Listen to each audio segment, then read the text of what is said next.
Welcome back, everybody. Chef Michael, aka Chef Travs, here with Mary. Mary. What do we got going on today? What are we cooking? We're going to cook a steak. We're gonna cook a steak. So right now we got the pan heating up. I can feel it starting to get hot. But before we do anything, we want to go ahead and salt our steak. I don't like to salt the steak too far ahead of time. I know everybody says to kind of do that, brine it in the salt and pull out all the water. But I think when you salt it just like this and then you put it in the pan, it gives it a nice crust. So Marianne, go ahead and salt that bad boy up pretty good. Both sides? Yeah, both sides. We're using a flaky salt, pretty big flaky salt right now. Don't be afraid, give it a good amount of salt. All right, hit it with pepper. Now you guys, I know everybody says just put salt, pepper on a steak, but you do what you want to do. I like salt, pepper. I put a little onion on it, a little onion powder and a little garlic powder then on it. All right, we're gonna put the onion and powder, garlic powder on. All right, nice generous coats.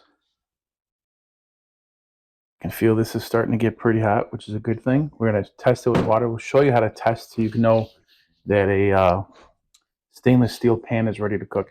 If you cook on a stainless steel pan too early, things stick, it burns, all that type of stuff. All right, what do we got? Flip it over. Hit it with the salt and stuff. I got a towel here if you need it. Yeah. We're cooking a T-bone steak today, ladies and gentlemen. It is beautiful. Beautiful, right? Look at that sucker. Great marbling, good color.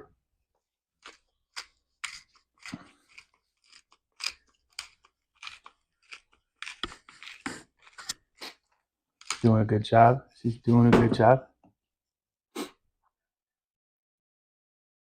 Nice coating all around the whole thing. Beautiful. All right. Now, we want to get it in the pan, but we want to make sure the pan is warm enough. Mary, what do we do to test the pan? You know.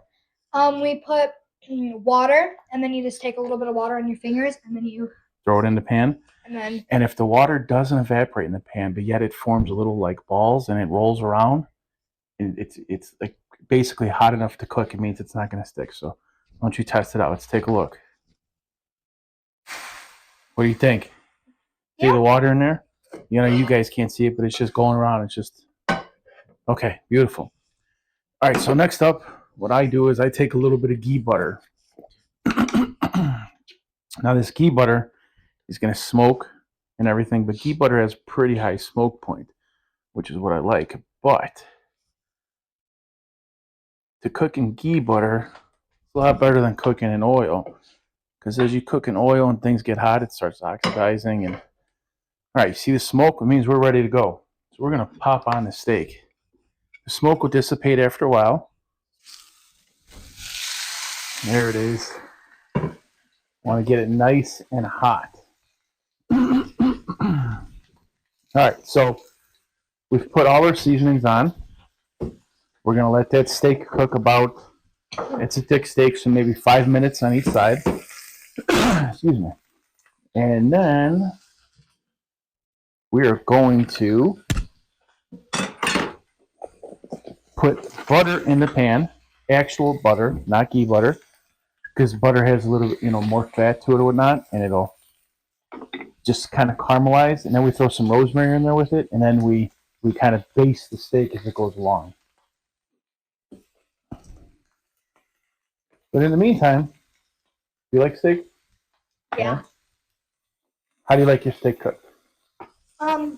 Medium rare. Medium rare? It's got to have a little pink in the inside? Yeah. Yeah. That's what a lot of people say. Growing up, I cooked my steak well done. Couldn't stand pink in the inside, right?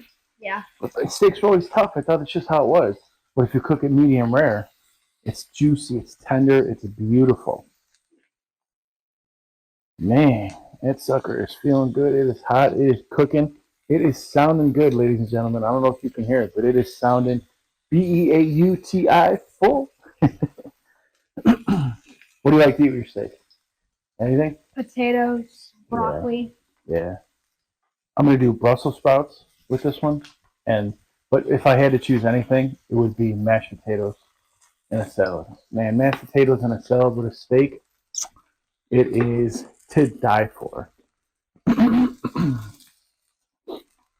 So we got our tongs here. Another little trick is when your steak first gets down, you put it down on there, they get stuck. You know what I mean? Which means it's not done cooking. So if you just give it a little move, see this one? This one is almost not all the way unstuck. If it were stuck, it means it's still got time to cook. But since it's almost all the way unstuck, we're going to wait about another minute, and then we're going to flip it. We're going to flip it. Jack? Can you eat that whole steak? No. Yeah, I didn't think so. Tell everybody you've been cooking lots of steaks too. You like cooking steak by yourself? Kind of. Tell everybody what you got to cook your steak. You got a whole bunch of stuff, don't you? Yeah, I got a butter dish, like a little salt container to hold salt. Oh my goodness. Look at that. Look at that. Now when you turn it over and you see a little bit of some sides are darker than the other. Of course, all pans have different hot spots and things and whatnot.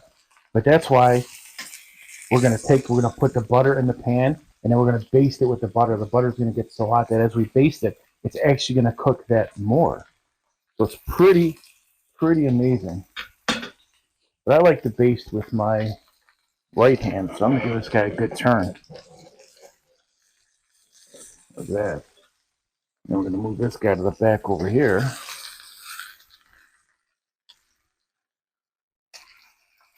Then we're gonna get some butter in here. I like to be generous with the butter. I'm not here to kill anybody. Plus, once this is done, I cook a little bit of Brussels sprouts in here. As that butter's melting down, I throw in some crushed rosemary. Rosemary always gives steak good flavor, but it also helps with I think it's the oxidation or whatever it is of steak. If steak cooks more and it burns, I can't remember what it's called right now, but it slows down that process. All right, so we got our butter melted. We keep it kind of close to the flame, and we just baste. That's all we do. It gets nice and juicy. We baste. We keep it angled. That way the butter rolls off and keeps getting hot, so we keep basting. Smelling good, isn't it? Yep. And then all those white spots will get like. They get caramelized. Yeah. We'll clean up here as we go along. People like their steaks. I like mine a little bit more charred on the top. Some people don't like it charred, but I tend to like mine charred.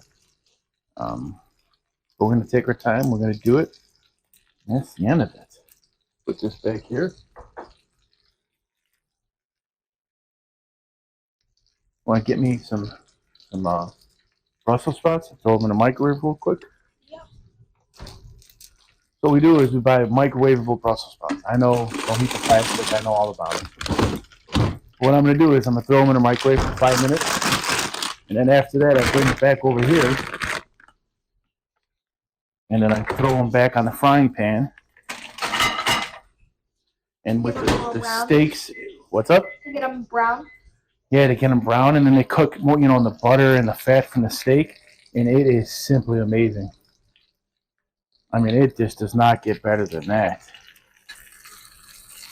And then a trick to cleaning your pan when you're done is simply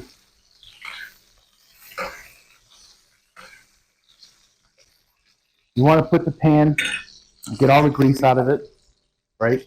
But while the pan is super hot, you turn your hot water on. You let your hot water get really hot. You take the pan off the burner.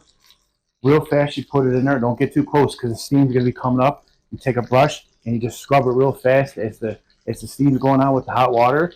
And anything in your pan comes right off. Have you ever got burned doing that? Luckily, no. No, I shouldn't say that, you little... You jinxed me now.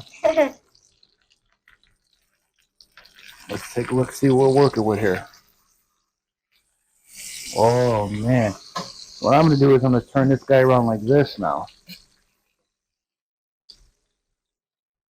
We're gonna let that cook a couple more minutes. Woo-wee. And some people say cook a steak, 2 or 3 minutes on the side, each side. Cook it 5 minutes, but it all depends on the size of the steak and how you like your steak.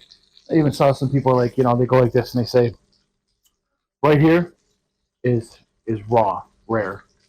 Over here, if it feels like this, it's medium rare. Up here, medium well. Up here, well done. I don't know. Maybe it was Gordon Ramsay. Maybe it was Chef Travs. I don't know. But we'll see.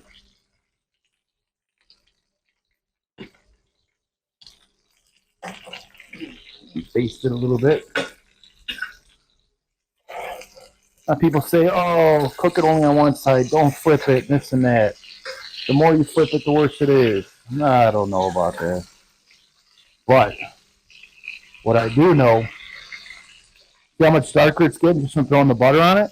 Yeah. See that? Right? Yep. Holy cow. And then how long afterwards, when you're done cooking, do you let it sit for? You want to rest your steak 10 minutes, right? Because when you take it off the high heat, the steak still isn't done cooking. It still takes about 10 minutes for it to cook.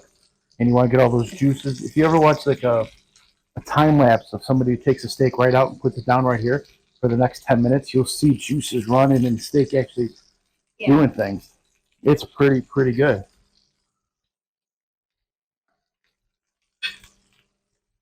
Take one more quick look. She's about done. Ooh, man. What I'm going to do is try to get in there and take a look. Whew. Oh, man. Is that beautiful or what? Yep. Look how perfect that looks.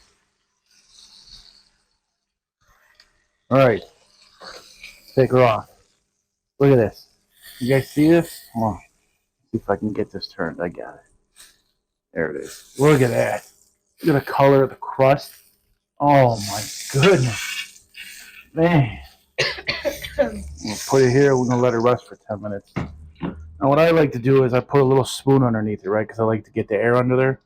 Some people say it doesn't matter. Others people put it on racks, that type of thing. And then you want to douse it just with a light coating of salt for me.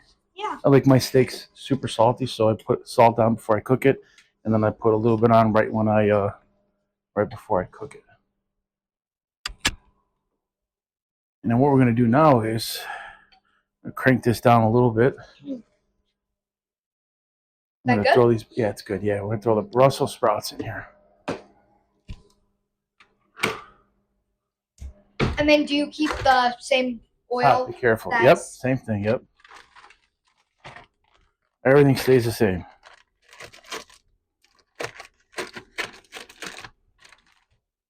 Talk to the people. Don't leave them hanging. It's smoking in here. It's smoking.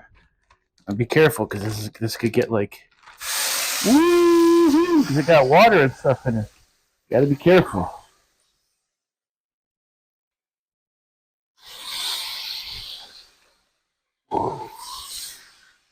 She's hot, ladies and gentlemen. She's hot. She's hot.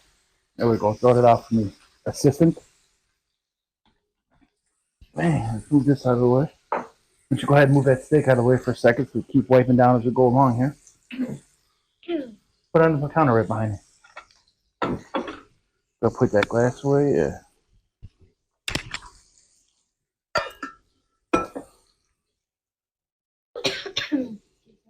These guys are gonna get a caramel brown.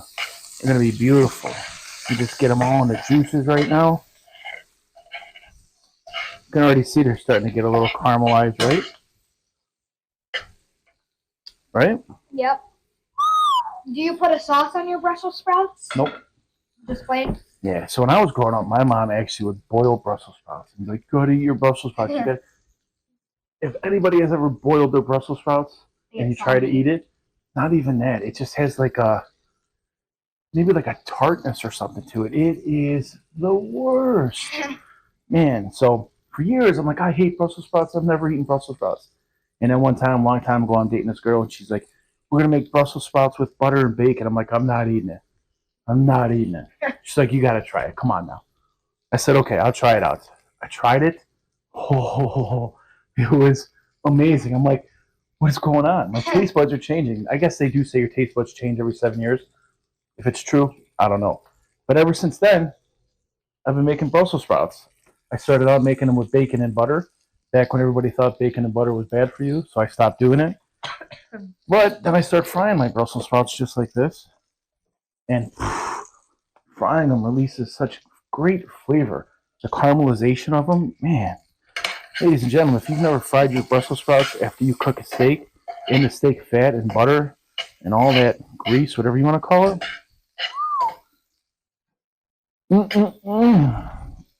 I mean, look at these guys. They're turning out beautiful. And then do you put any seasoning on them? Nope. All I do is fry it. Because all the sauce and everything in there, it's got all the seasoning. The butter, the steaks, the juices, salt from the steak, pepper, garlic, onion. You know, a lot of it falls off into the pan. It is beautiful. Who's your favorite singer? Elvis Presley. Elvis Presley. That's my favorite singer. Actually, I've been hooked on lately Nickelback, ladies and gentlemen. Oh. Nickelback is one heck of a band. The range of songs that they have like metal to rock, alternative to a love song. I mean, it is pretty good. They're a very, very talented band. And they should be. I think I saw something they sold like maybe 40, 50 million records. I watched the Nickelback documentary when it came out a little while ago. It was good. So besides steak, what's your next favorite food? Pizza. Pizza? Oh. You don't like real pizza, though. Tell them what type of pizza you like. My favorite pizza place is probably Domino's or Little Caesars. Hey, this. Come on now. Come on. Like, I'm not knocking them. They got a great business model. They make a lot of money. But let's be realistic. It ain't authentic pizza. No way. All right, so you see how I'm cooking it? See how the juice is almost gone now? Yeah. It's either evaporated or soaked into the Brussels sprouts. Yeah. It's kind of what I want, and I turn the heat up just a little bit more because I like to get, I mean, this is really good. This looks like caramelized like you'd get in a restaurant. Yeah. But I like mine a little bit charred. I like, little char on the outside. What are your top 3 favorite foods? Top 3 favorite foods? Yeah. Pizza, steak, ravioli, man. Or macaroni and gravy. Yes, team gravy. Team gravy. Not sauce. If it's cooked with meat, it's a gravy. If it's cooked without meat, it's a sauce. Understand? No. So yeah, I mean that's about what it is. Those are my 3 favorite foods. And then, I like some different things. I like octopus, grilled octopus. Yeah. I like calamari.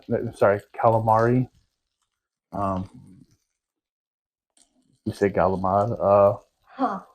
Let's see what else. I mean, come on now. Look at me. I'm gonna turn away too much food. I like a lot of stuff. Yeah, ravioli though, octopus, steak, pizza. I mean, I would say those are like my top foods. I mean, a good salad with good cheeses. Man, I like a whole bunch of food. I could eat anything. Yeah, I can tell because one time I gave you a burnt breadstick and you still ate it. Forget about it. All right. Just about done. Why don't you go turn that hot water on for me? I'm going to clean this sucker up. But before we do that, we're going to plate it and we're going to show everybody what we got. Put it back? Yeah. I'm going to pick the... Yeah, you can go put that in the sink. Yeah, go ahead and put that in the sink.